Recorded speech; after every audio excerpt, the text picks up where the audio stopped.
Hey guys, it's good to be back after a bit of a wait for Season 7. I'm going to be trying to organise these videos a little bit more into segments and things, so it's a little bit less rambling and a little bit more actual content.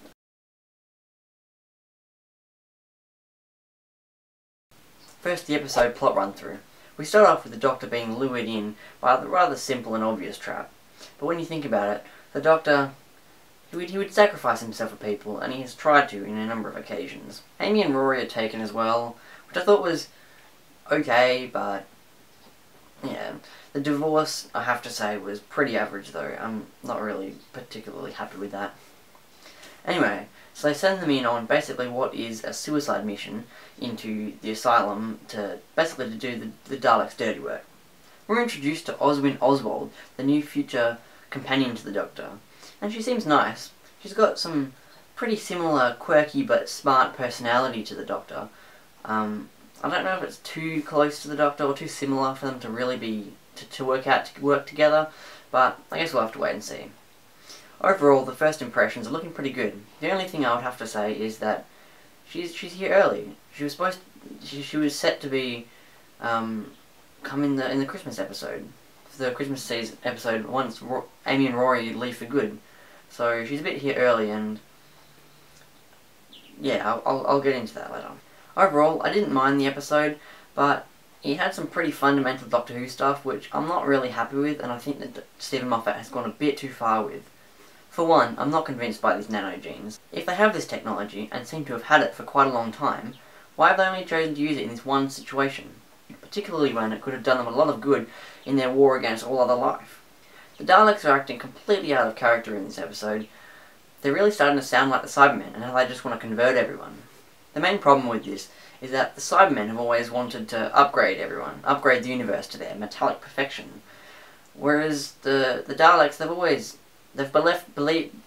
Daleks believe that their race, which is originally being mutant Khaleds from planet Skaro, they believe that they're superior to everything.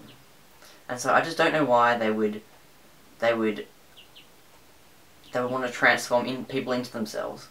They already proved in the episode Daleks in Manhattan that when they made human Dalek hybrids, they said that immediately after doing so, they decided that it was corrupt, and they corrupted the purity of the Dalek race.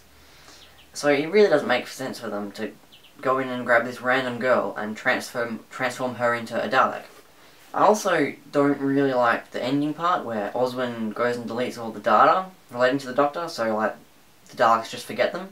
I thought that was a bit lame, and although it would have been super helpful if I had been in the Doctor's position, and then they just left him alone immediately. But I have to say, it's kind of just removed some of the history between the Daleks and the Doctor. As in, the Daleks were the first alien race that the Doctor ever met in the second episode of the first season of the first Doctor. So it's pretty early on, and they've really just gone and just wiped all the stuff. It's just kind of started new, and I don't really like that idea. I'm also not particularly happy with the Doctor Who catchphrase thing, like they started over back in season 6. It started with the ultimate question thing, and how the Silence think he's dead now.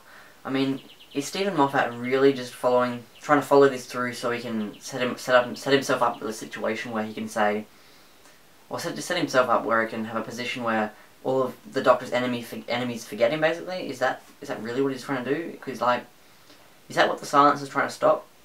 Like, are they trying to stop the Doctor becoming completely anonymous again? Anyway, moving on.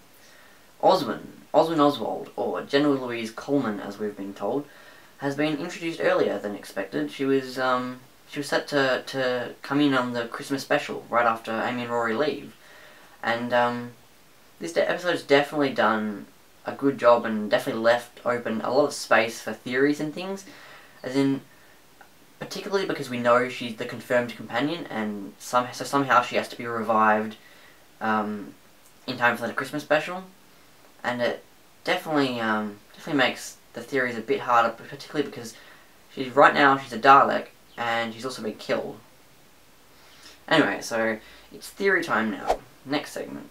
I'll just leave this review with some questions, because I don't exactly quite have a full scenario worked out yet, and particularly considering she's just become a Dalek and then killed straight after. So the first question, is her brain still in human form? And if she still thinks like a human, so I would assume so, that she's still got a human brain tucked in that metallic Dalek shell. That would definitely help with the revival. Second point, she's turned out a little bit different to the Daleks, to the way the other Dalek slaves have turned out. Could she have been able to sabotage this transformation in some way, like with her geniusness? Because even though she's in a Dalek shell now, she's done some pretty smart stuff. So was she able to use her geniusness to sabotage the transformation in any way that could help her escape? Particularly keeping her consciousness, because she doesn't seem to be thinking like a Dalek at the moment. Anyway, that's all for this week. I've got some good news, guys, actually. The BBC hooked up a deal with the Australian guys that we get streaming onto ABC iView, and we get all new episodes streamed from the UK 2 hours after it airs in the UK. So sweet, that's great. Thanks to the UK guys, and that's awesome. Anyway, that's absolutely all for this week. See you guys.